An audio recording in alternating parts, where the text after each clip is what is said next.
Self-love isn't about loud affirmations or motivational quotes. It's about how you treat yourself when the world is silent. It's in those quiet moments, when no one is watching, that the truth of how you care for yourself is revealed. Self-love is not dramatic or grand. It's gentle, steady, and honest. Think of it like tending a small fire on a cold morning. You don't force it to blaze. You shield it from the wind, feed it softly, and let it grow with patience. Most people think self-love means pampering or perfection, but real self-love is much deeper. It's choosing not to abandon yourself when you make mistakes. It's speaking to yourself with kindness instead of criticism. It's choosing rest over burnout, awareness over escape, forgiveness over shame. Self-love is not loud. It doesn't need an audience. It is the quiet way you choose yourself, again and again. In this video, you'll learn 10 mindful Buddhist practices to help you truly love yourself from within, not in a surface-level way, but in a way that brings real peace, strength, and confidence. You'll discover how to protect your energy, set gentle boundaries, speak to yourself like someone you love, and create a calm inner world that nothing from the outside can shake. This isn't just motivation. This is a guide to becoming your own safe place. Habit 1. Make your inner voice a home, not a courtroom. Most people don't realize this, but the most brutal place they ever visit isn't the outside world. It's their own mind. We turn our thoughts into courtrooms where we sit as judge, jury, and executioner over our mistakes. Every failure becomes evidence. Every flaw becomes a sentence. But Buddhism teaches right speech, samma vaka, not only in how we speak to others, but in how we speak to ourselves. Your inner voice can be a prison, or it can become a home. Think of it this way, not as a judge's bench, but as a coach's corner. A judge condemns, a coach guides. A judge says, "You failed." A coach says, "You stumbled. Here's how we stand again." One tears down, the other helps you rise. When the voice inside your head becomes supportive instead of cruel, your entire life changes. You're no longer fighting against yourself. You're finally on your own side. Here's a simple Buddhist-inspired practice to begin this shift. I call it the 2-line reframe. 1. Name the fact honestly. No denial, no drama. I made a mistake during my presentation. 2. Name the kind next step. I'll practice twice tomorrow and improve calmly. That's it. Not fake positivity. Not toxic optimism.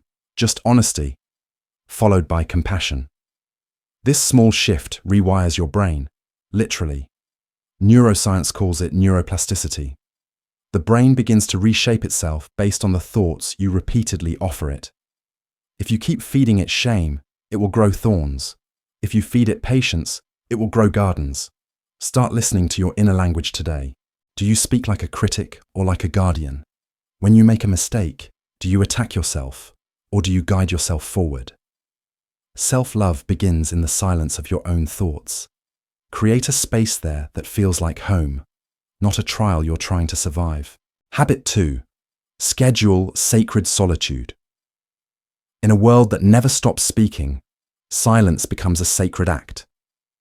We wake up to notifications, spend our day absorbing noise, and go to sleep with minds still echoing the world. Somewhere in this loudness, we lose the sound of our own soul. That is why solitude is not loneliness. It is protection. It is like closing the shop door at the end of the day, not to reject people, but to quietly count what's truly yours, your thoughts, your peace, your emotions that are not shaped by anyone else. Buddhism teaches that mindfulness, sati, is the practice of coming back home to yourself. You don't need a monastery or mountains to practice this. You just need a moment where you are not performing, not explaining, not pretending, just existing. At first, solitude might feel uncomfortable. Your thoughts may feel too heavy, the silence too loud. But that discomfort is not a warning. It is an invitation. It means you are finally hearing yourself. To make solitude a habit, you must schedule it like something sacred, not something optional. Even 5 or 10 minutes can shift the way you carry your entire day. Sit by a window, on your bed, in your car, or under a tree.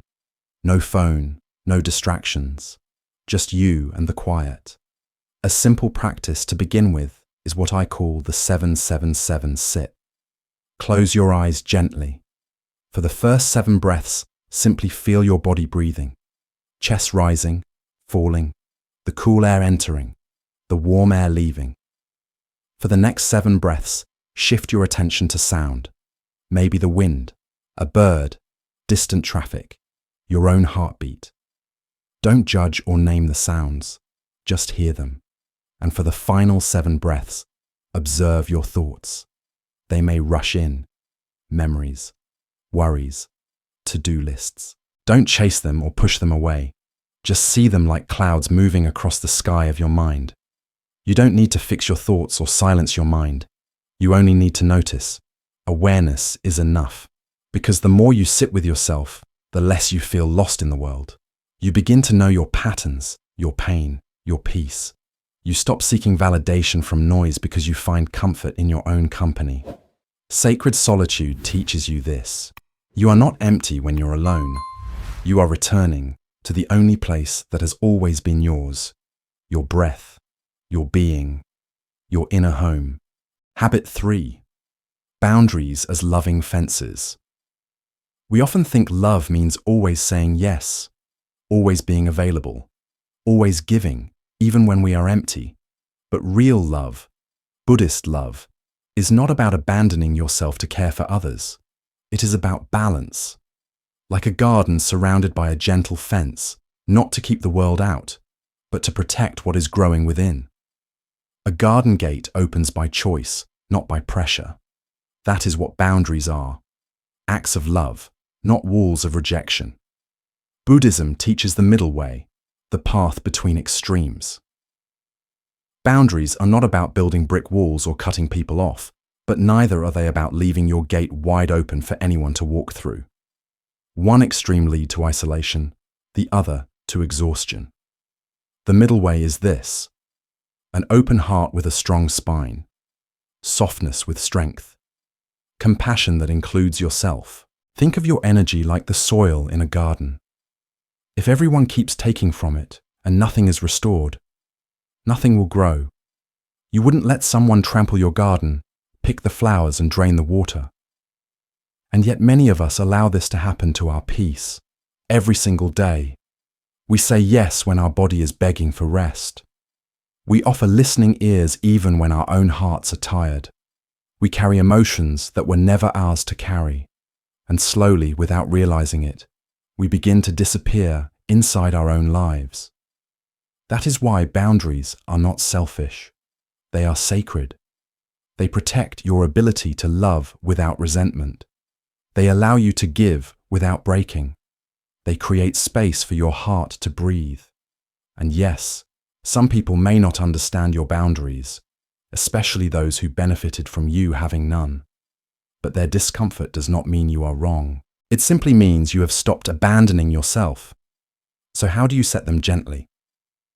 Here's a simple method called the kind number. It has 2 parts. First, acknowledge care, and second, honor your limit. For example, I care about you, and I can't take this on today. Or, thank you for thinking of me, but I need to rest tonight. You are not closing the door. You are choosing when and how it opens. Your peace is not a gift you owe to everyone. It is a responsibility you owe to yourself. Boundaries do not push love away. They allow love to stay healthy. Because when you protect your inner garden, you don't stop being kind. You become the kind of person who can stay kind longer. Remember this: you were not put on earth to burn yourself to keep others warm. You are here to live truthfully, softly, and wisely. And sometimes, the most loving thing you can say is no. Habit 4. Thread your morning on one intention. The first moments of your morning are not small, they are sacred. Just like beads on a thread, the first bead you choose sets the pattern for every bead that follows. If your day begins with rushing, scrolling, stress, and noise, Your mind carries that same rhythm into every conversation, every thought, every decision. But if you begin the day with intention, everything that follows quietly aligns itself to that inner peace. In Buddhism, this is called right intention, samma sankappa. It doesn't mean forcing the day to go perfectly. It means choosing how you want to show up for it, no matter what happens. It's not about controlling life, but about preparing the heart that meets it. You don't need candles, rituals, or hours of meditation. You only need a few conscious breaths and a gentle decision about who you want to be today. Most people wake up and immediately give their minds away to the world, to the phone screen, the notifications, the problems waiting to be solved. But a mindful morning is different. It is quiet. It is soft. It is you holding the thread before the day begins to pull at it. A simple practice to begin with is what I call the 3-bead morning. It takes less than a minute, but it can change how your entire day feels. First bead, breath. As soon as you wake up, before reaching for your phone, pause. Take 10 slow breaths. Feel the air enter and leave. Remind yourself, you are alive. This breath is proof. Second bead, body. Place your hand gently on your heart or your chest. Feel the warmth of your own touch. Feel the heart beating, a quiet reminder that life continues inside you, even when everything outside feels uncertain. Third bead, intention. Whisper one sentence to yourself, not a goal, not pressure, a gentle vow, something like, today I move gently. Today I choose peace over perfection. Today I respond, not react.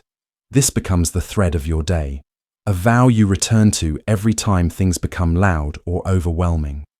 You're not promising to be perfect. You're choosing to be present. Some mornings will still be messy. Some days will still be hard. But when your morning begins from within, not from the noise of the world, you walk differently. You carry a quiet center with you. And no matter how many times you get pulled away, you know how to return. So tomorrow morning, don't just wake up. Arrive.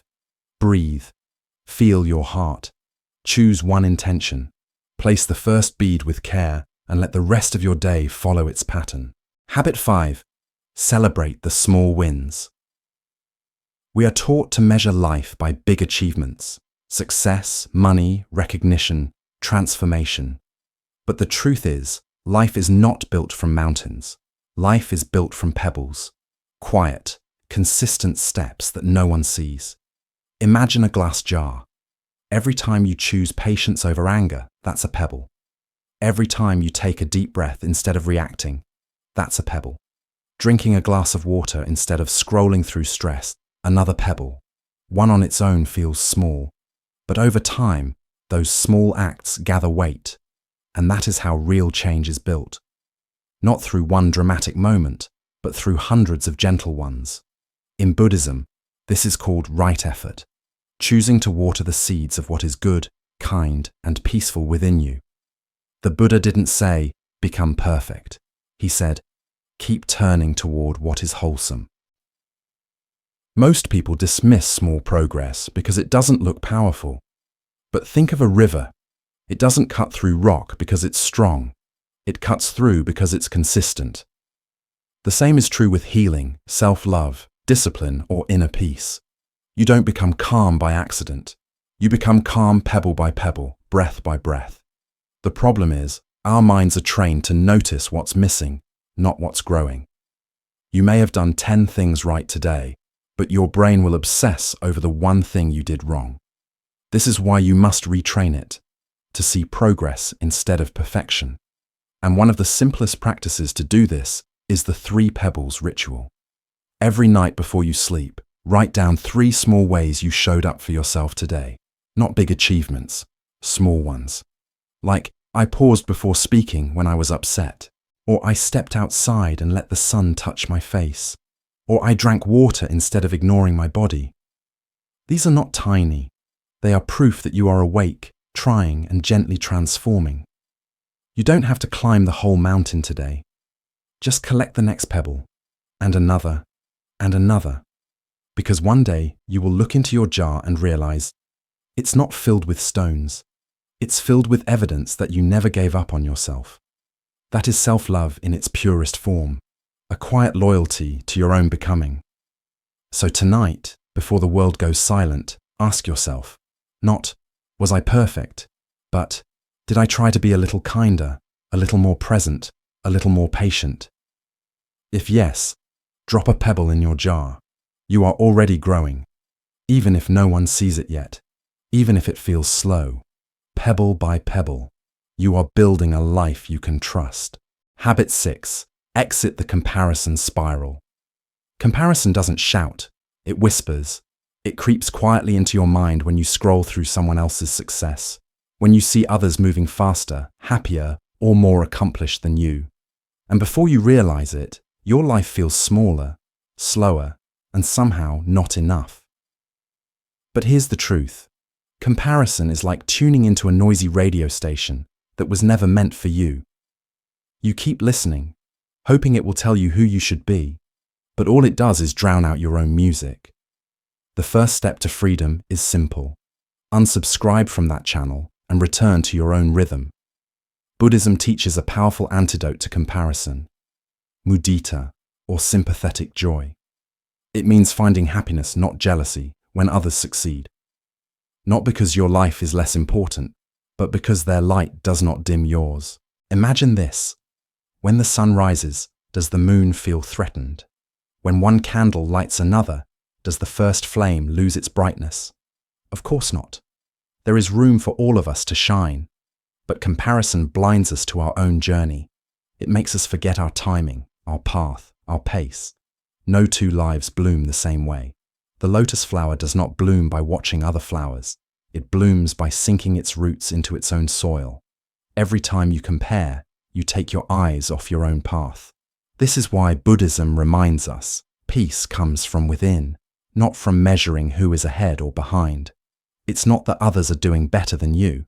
It's that you have stopped seeing the beauty of where you are. You are not late. You are not behind. You are on your time, your season, your journey, and life is unfolding exactly as it should. But how do you train your mind to believe this? Through awareness and practice. Here is a gentle method called the flip to joy practice. The next time comparison or envy rises in your mind, don't suppress it. Notice it. Breathe. And then quietly whisper, "May they thrive. May I learn." This shifts your heart from envy to empathy, from insecurity to inspiration. And immediately after, name one thing you are grateful for in your own life right now. It can be as simple as, I am safe. I am healing. I am trying. Gratitude brings you back to your own path. When you stop comparing, you don't become less ambitious. You become free. Free to grow in your own way, at your own pace, with your own light. Your journey is not late. Your life is not small. You are not behind. You are becoming. And becoming is not a race. Habit 7. Treat the body as a temple you live in. We often live as if our body is just a tool, something that must constantly perform, produce, and keep going no matter how tired it is. But Buddhism teaches something much softer. Your body is not a machine. It is a temple. Not a temple made of stone and silence, but one made of breath, heartbeat, and life. And like any sacred place, it does not need grand offerings, only gentle maintenance, respect, and presence. A temple is not loud, it isn't perfect, it simply holds space for what is holy. Your body does the same for your soul. In Buddhism, this is called kayanupassana, mindfulness of the body. It is the understanding that spirituality does not begin in the mind. It begins in how you breathe, how you sit, how you eat, how you rest. Yet most of us only pay attention to our bodies when they are in pain, when they are exhausted, or when we don't like how they look. We forget that every heartbeat is a gift given without us asking. Every inhale is a silent promise that life still trusts us to be here. Taking care of your body is not vanity, it is gratitude. It is the quiet maintenance of your inner temple. And it doesn't require big changes, just small acts of awareness. You can begin with 2 simple practices. The first is 1 mindful meal. At least once a day, eat without distractions. No phone, no rushing, just you and your food. Notice the texture, the taste, the warmth. Feel the journey of nourishment, how sunlight, rain, soil, and human hands made this food possible. Eat slowly. Breathe between bites. You are not just fueling the body, you are honoring it. The second is a 60-second body scan before sleep. Lie down, close your eyes, and slowly bring your attention from your head to your toes. Notice where your body feels tense, warm, heavy, or tired. Don't change anything. Don't judge anything. Just thank your body, silently, for carrying you through another day. Move your body too, but not to punish it or to earn someone's approval. Move to feel alive. Stretch, walk, breathe, dance, or simply place your hand on your heart and feel it beat. Movement is not about shaping the body. It's about remembering that you have one, here, now. Your body is not something you have to fight or fix. It's a place you get to live. So treat it as you would treat a sacred temple, not with obsession or neglect, but with quiet respect. Because when you care for your body with mindfulness, your mind slowly begins to rest inside it, peacefully, like a candle sheltered from the wind. Habit 8. Travel lighter. Release energy leaks. We often think the solution to a heavy life is to push harder, work more, stay strong, and keep rowing. But sometimes the problem isn't that you're not rowing enough, it's that your boat is leaking. You are losing energy through people, habits, thoughts, and environments that quietly drain you. No matter how hard you try, you still feel tired, disconnected, or emotionally empty. This is why wisdom must come before effort. As the metaphor says, before you row harder, patch the boat. In Buddhism, this balance between compassion and clarity is held by 2 wings: prajna, wisdom, and karuna, compassion. Compassion says, I want to help. Wisdom says, but not at the cost of drowning. Together they remind us, helping others, loving others, caring for others is noble, but not when it requires abandoning yourself. You cannot keep giving from a heart that is bleeding. You cannot heal the world while silently breaking yourself. So how do you know where your energy is leaking? One simple practice is what I call the meter check. After every conversation, task, or interaction, quietly ask yourself, did this add to me or take from me? If you feel peaceful, inspired, or gently held, that's a +2. Nourished. If you feel nothing special, simply neutral, that's a 0. But if you feel drained, anxious, unseen, or heavy, that's a -2. Energy leak. Some drains are occasional and can be handled with rest. But if a person, habit, or space repeatedly leaves you at -2, it's a sign. Your boat needs patching. And patching doesn't always mean cutting people off. It might simply mean creating distance, spending less time, responding more slowly, or protecting your peace with quiet boundaries. And instead of resentment, you can release them with metta, a silent Buddhist prayer of loving kindness. May you be happy. May you find peace. May I also be free. Releasing what drains you is not cruelty. It is compassion with wisdom. It is choosing to travel lighter so you don't sink under the weight of things you were never meant to carry.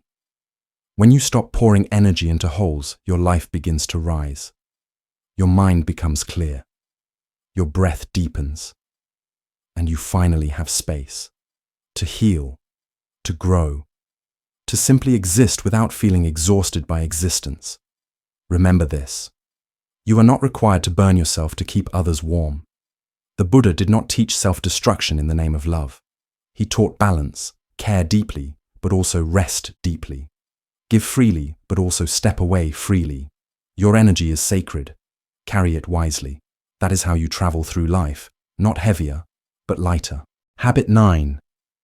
Cut the anchor line of self-blame. Some ships never move, Not because the wind isn't blowing or the ocean isn't wide enough, but because the anchor from yesterday is still buried deep in the sand. That's how many of us live, stuck in the same place, not because life isn't offering us new chances, but because we are anchored to guilt, regret, and the belief that we don't deserve to move forward. Self-blame becomes the quiet weight that keeps our heart from sailing. But Buddhism teaches that nothing is permanent. Not joy, not pain, not even the person you used to be. This truth is called anicca, impermanence, and it is the key to setting yourself free. Every mistake you made was made by a version of you that no longer exists. You are not the same person who failed, who hurt someone, who made a wrong choice. You have lived, learned, suffered, grown. And yet, self-blame keeps you living in yesterday, dragging the past into your present like a storm cloud. But the Buddha didn't ask us to be perfect. He asked us to be aware, to see clearly, to learn, and to return to compassion again and again. Loving kindness towards others and towards ourselves is the bridge that leads us out of shame and into healing. Forgiving yourself doesn't mean you are saying, "What I did was okay." It means you are saying, "I no longer choose to punish a person who is already trying to heal." You cannot walk the path ahead while constantly turning backward. And you cannot expect peace while carrying your past like a burden. To move forward, you must gently cut the anchor line. Here is a simple but powerful practice. Sit quietly and write a short apology and learning note to your past self. Keep it honest, kind, human. For example, "I'm sorry for judging you so harshly. You were hurting and you didn't know better. From now, I practice differently." Then write one small, clear action, something real, something you can do. "From now, I practice patience by taking one breath before I react. From now, I practice honesty by speaking my truth gently." This is not about rewriting your past. It is about rewriting your relationship with it. You don't need to carry yesterday forever. You only need to understand it, bow to it, and let it go. The ocean is still waiting for you. The wind is still ready to carry you. Your life is not over. It is simply asking you to release the anchor. And when you do, you will discover something beautiful. The ship was never broken. It was only held in place by a rope you had the power to cut all along. Habit 10. Plant every day. Joy like herbs by the sink. Happiness is not a mountain you climb someday. It is more like a small herb you grow by the window, watered a little each day. You don't wait for the perfect season or a special occasion to care for it. You simply give it light, a bit of space, a bit of water, and in return, it quietly gives you life. Joy works the same way. It isn't found in grand achievements or rare moments. It is grown in small, reachable things, within arm's length of your ordinary day. In Buddhism, this gentle kind of happiness is called sukha, not excitement, not pleasure, but a warm inner contentment that comes from living in alignment with yourself. You don't need to escape your life to feel joy. You only need to notice the moments within it that make your soul breathe easier. A cup of warm tea, morning sunlight on the floor, the sound of rain, writing in silence, being kind when no one is watching. These aren't distractions from life. They are life. The reason so many people feel empty is not because joy is missing. It's because they've stopped creating space for it. They wait for the big moments, success, love, freedom, peace. But joy is like a plant. It doesn't grow only in rare gardens. It thrives in kitchens, on desks, in quiet rooms, beside tired hearts. You only have to make room for it. One of the easiest ways to do this is by creating a joy menu, a personal list of 10 small things that make you feel alive, peaceful, or quietly happy. They should take between 2 and 10 minutes, nothing fancy. Things like stretching under morning light, listening to one favorite song, stepping outside barefoot, writing one honest line in a journal, watering your plants, lighting a candle, or simply sitting still and breathing. Every morning, before you open messages or let the world in, Choose one, just one, and do it fully. This is how you plant joy, not as a reward, but as a daily rhythm, not as something you earn, but as something you deserve simply because you are here. And when life becomes heavy, your mind will already know how to return to what is light. Remember, your soul doesn't need fireworks. It needs sunlight, breath, kindness, and the freedom to exist without always having to prove itself. So plant small joys where you can see them. Let them grow beside your ordinary life. And over time, you will realize happiness was never far away. It was waiting by the sink in the quiet corner, blooming softly, where you finally decided to look. You don't have to fix everything about yourself to deserve peace. You don't have to have all the answers to walk gently through this life. Healing isn't loud or dramatic. It's quiet, like a candle being lit in a dark room. One breath at a time, one kind thought, one honest moment of awareness. So as you leave this video, I hope you remember this. You are allowed to speak to yourself with softness. You are allowed to set boundaries without guilt. You are allowed to choose presence over perfection. And you are allowed to take up space in your own life without apology. May your words to yourself be a warm room, your boundaries a gentle gate, and your days threaded with one clear intention. Walk lightly, your peace is already here.